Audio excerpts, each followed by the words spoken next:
Hey guys, it's been a while.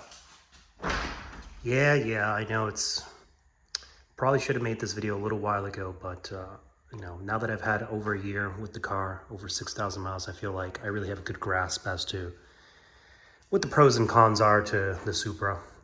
It's by no means a perfect car, but I think for the money, there's not really a more interesting car, a quicker car, a more reliable car for track use, for, you know, as a sports car than this. I know it's quite controversial, half BMW, half Toyota.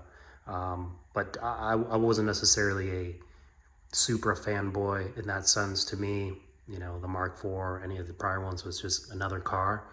And I really looked at this from this is a car that's for the track, and is this the best tool for the job, basically? So, as I mentioned, yeah, I've had it for over a year, 6,000 miles, 14 track days, and I have made some modifications to the car, but everything has really been focused on handling or reliability, or making things last a little bit longer. So maybe we start with the modifications I've made, and then we circle back to what I've noticed are good things, bad things, in between things about the car. So one of the pros to this car are people don't like the OEM wheels, and for that reason, you can get a set for real cheap. These are forged, really good, strong wheels. I bought this extra set. This is actually my second set that I've bought. I ended up selling one because I really don't need two extra sets. But I got the first set for $500 with no tires. Second set I had OEM tires, which is actually what you see on the car now. Pretty good condition tires for, I think it was $700. So, you can't beat that. Unfortunately, they're 19s, which make the tire a little bit more expensive, but there's some decent availability right now for 19s, unlike in the past. So my plan is to, once I wear these out, to go with a square setup. Use some spacers in the front and put OEM rears in the front and the back. So square 275, I think 35 19s, and see how it goes from there. So that's a pro on that front. A con is this car doesn't have any adjustability for camera in the front. So one of the first things I did was to add front camera plates. I got the Verus ones, which work with the OEM suspension, and I was able to dial in, I believe, just short of 3 degrees. So about a degree more than stock. And as you can see, it's still probably not enough with the stock suspension. I'm getting some wear on the outside of these Bridgestones, but it's definitely better than before. I killed the OEM front tires in just a couple of track days. 3/4 of the tire were great, and then the outside was demolished. So, that's one shortcoming. Other modifications I've made are the differential cooler vent looking thing that Verus sells, and same with the turbo heat shield. Both of them were like really cheap. I was like, hey, if they don't do anything, whatever, it's $100 each. But if they work, then it's money well spent. Beyond that, I also changed the diff fluid to high performance and upgraded the engine oil to, I believe, 1040 as opposed to 020. On the brake front, right now I have Hawk DTC 60s in the front, and I can't remember what I have in the back, but I believe it's G-Lock. I have G-Lock pads. Otherwise, stock rotors. The rears look really good. The fronts, they're probably at like half-life, but it's not bad considering 14 track days. No, very minimal stress cracks.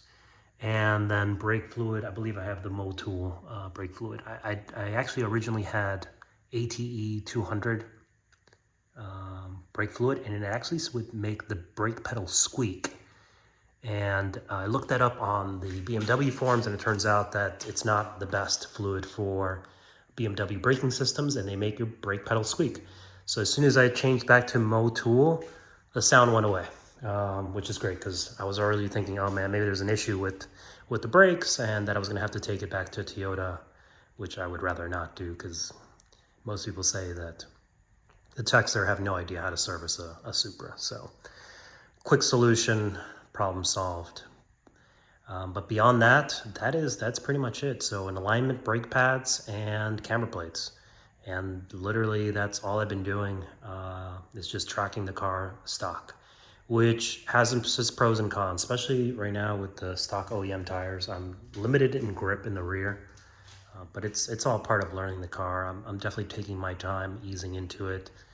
For sure, the car has plenty of stopping power, plenty of torque, stock, so that I really don't see a need to, tune it, get exhaust or anything like that from a power standpoint. But I do struggle with sound. So on track with a helmet, going over 100, race cars around you, windows down, it can be tough to hear the engine. So originally I had actually turned off the fake noise that the car makes, but I had to turn it back on because I literally couldn't hear the car. And it's got a soft rev limiter as well. So sometimes you really can't tell when you're basically at red line or just hit it.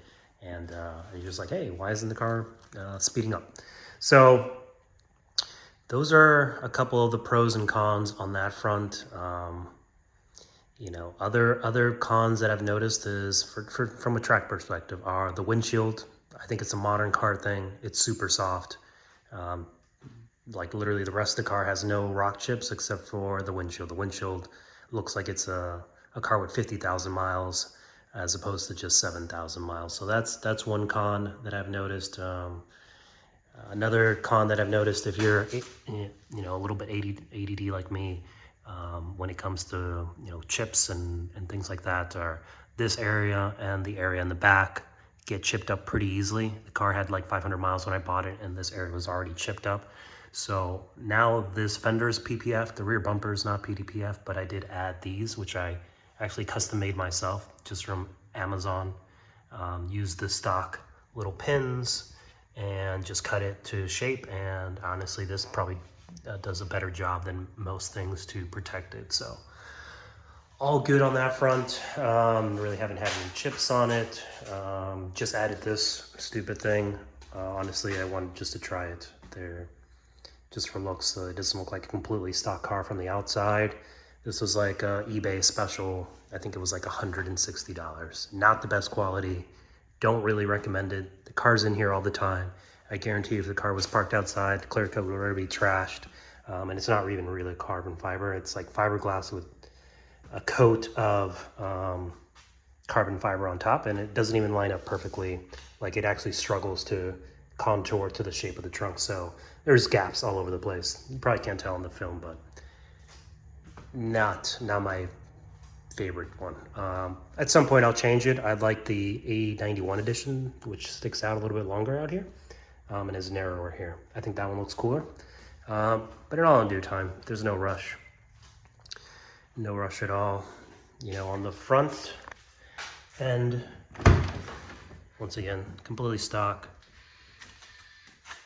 Seats aren't bad. I do wish they were vented in some way, especially when it's on track and it's hot. I know the Alcantara is actually worse because it breathes even worse than this, but you would think at this price point it would be perforated, maybe vented. That would be cool, or if they just had like cloth inserts, that would be even better. But I'm about just short of 6 feet tall, so I barely fit in here with a helmet. If I was any taller or had a longer torso, it would be a no-go on the stock seats. And you can tell visibility is pretty tight as well. But I just make the cut. But otherwise, the seats, as far as bolster, at least with the amount of grip I have now, they work fine. I'm sure if I was to go with aftermarket suspension, R comps, those type of things, aero, then these seats will not be enough, and I'll be sliding all over the place. But at least at these levels of grips, I'm good. Other things that I've heard about negative with the car are fuel starve. So again, I've been quote blessed, or I drive slow enough that I haven't felt it, but I've really never let it get below a quarter of a tank of fuel. And knock on wood, it stays that way. This is a 2020 as well, so no issues with the oil. Never had any low oil or anything like that. So like I said, for me, the car has plenty of power, torque, and as you guys know, if you tune the car, it's the same as the 21 Plus. From that perspective, maybe the power band's a little bit different, but ultimate numbers are about the same. And so I really have no complaints from that perspective. Surprisingly, one of the things I have noticed is my MPG has gone down as the car has aged. I remember when I first bought it, I bought it in New York, and I drove down to DC where I lived at the time, and I got like 35 miles per gallon. These days, and it might be because I drive in Florida now and everybody goes 75, 80, 85, 90, just keeping up with traffic. But the best I've done around here is about 30, 31 miles per gallon. Whereas before, I felt like I could consistently do a little bit better. So could be the speed, could be because I'm using 71Rs when I'm going to track events. Who knows? Otherwise, the car feels healthy, power feels smooth, and I really haven't noticed any weird noises or anything with the car. So, I get to ask this question all the time, and I even contemplated, hey, the value of these things have gone up to the roof. Do I sell it? Do I buy something else? But there's really nothing short of a GT4 that I'd be really that interested in selling this for. And I think this car still has a lot of upward mobility, right? So I can still get aftermarket wheels. I can still get aftermarket suspension. I can still get aero, change the seat, tune the car, add an exhaust. So there's a lot more that the car and the chassis can be developed. And to me, it's like, okay, well, one year I'm going to do one of those. Next year I'll do one. And so it kind of gives me a roadmap. Whereas one of the cars that I contemplated selling this for was like the new GR86 or the BRZ. But that's a car that I know from the get-go I'm going to need to modify to keep me engaged, right? In case you guys don't know, I have like 10 years of more than 10 years of track experience. And before this, I had a, track Miata that was all, modified. And that was one of the great things about that car, and it was one of the worst things about that car. It was great on track, but if you weren't going 9/10 or 10/10, the car had too much grip. It literally became boring to drive it. Same on the street. On the street, it was just glued to the ground. It was loud, it was rough. There was no AC, it had a race seat. It was totally useless on the street. So the only time that car really shined was on track with a bunch of buddies, going back and forth, on an open track day, and really essentially having your own little race. Whereas this, on the other hand, is a fun car to, go visit a friend. It's a fun car to, or I wouldn't say fun car, but it's a comfortable ride on your way to Sebring, right? Like a 3-hour drive from here. So it's a more useful car to me I wouldn't say it on a daily basis because I don't daily the car, but when I do drive it and it's not on track, it's a good experience as opposed to something that is modified or dedicated only for the track. And so that's one of the other reasons why I've hesitated modifying it, adding a loud exhaust, adding a stiff suspension, changing the seat, is because as a stock car, it's pretty capable enough, and the rest of the time, it's still a pleasant car, or as opposed to a car that's really good on track and completely useless the rest of the time. So that's kind of where I'm at right now. Unless things change financially dramatically, and I now have space for a truck and a trailer and all these crazy things, I don't really see myself going down that slippery slope anytime soon. And when I do decide to do something, I'll do one thing at a time for a year, see how it is, and assess from there essentially. But I've been enjoying my time with the car. I've been enjoying exploring its limits. I definitely respect it because it's a much more expensive car than anything I've tracked consistently before. I've tracked faster cars, more expensive cars, but one session, and taking it easy because it usually wasn't mine. But in this case, I respect the car, and I would say I probably drive it more 8/10, 9/10 than 10/10. Only when I get a little, as everybody does, a little red mist for a lap or two. and you're like, oh, I must catch up my friend, or something like that. I really have pushed it to the limit, but for the most part, I'm just enjoying exploring the car. And in my case, I'm actually I moved to Florida, so I'm enjoying tracking new tracks down here. I've gone to Homestead, Sebring, Palm Bay International, and hopefully Daytona here in the fall. And continue, and I think there's one more, the Firm, I think, which doesn't have too many public events. I think they do their own track days, but definitely want to check that out at some point. And, enjoy the car, enjoy the ride there, enjoy the fact that I can throw a nice suitcase in the back and my helmet and not have to worry about, somebody trying to steal the hardtop on the car or anything like that. And yeah, that's kind of my summary for now. I think it's the best value for your money, especially if it's something you want to track stock. Otherwise, I would say the best next thing is a GR86. I think those cars are going to be reliable. They're fun for sure. Modifying it is cheap, especially since they share a lot of the parts from the prior generation. But for me, I think it would become boring on a daily basis, especially here in Florida where you don't have any back roads. And on track it would be great, but I would have to modify it to some degree to really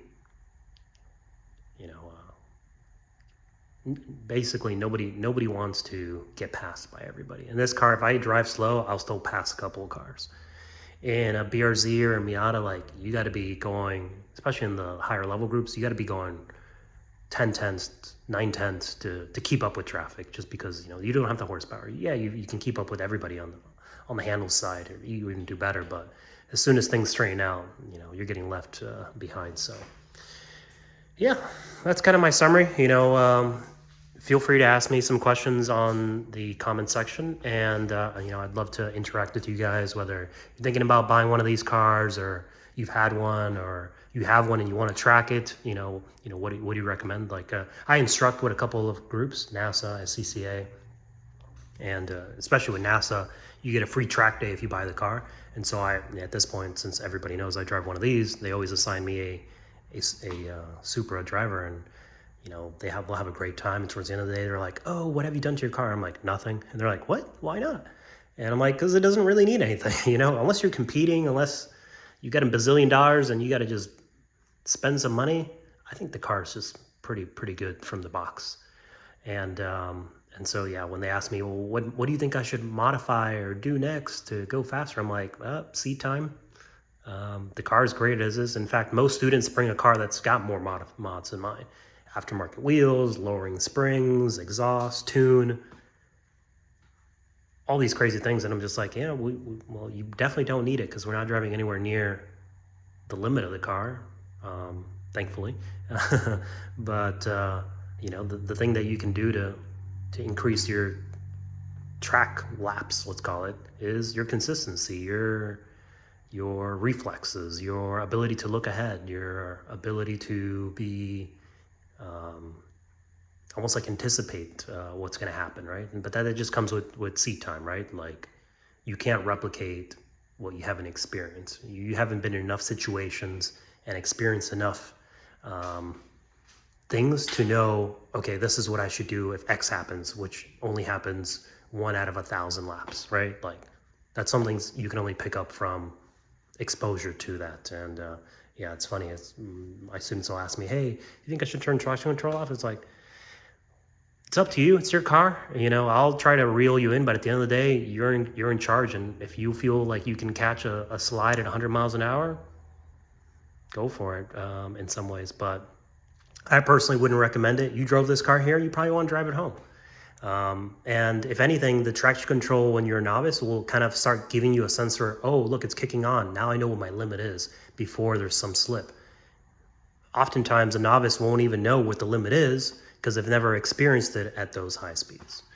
So, yeah, in summary, it's a great car. I recommend it. I think it's got a lot of kind of like a high ceiling for modifications, for speed, for those type of things, and the chassis is still new, and I think the car will only get faster as other people race them and develop them. I mean, we've seen what Jackie Ding does with his Supra. You know, he was one of the first ones to push this platform to limit, and even like the GT4, right? The factory race cars, they're very stock in comparison to other cars that race in those classes. So cars capable out of the box, and yeah, send me some questions, and I'd love to interact with you guys. All right, catch you in the next one.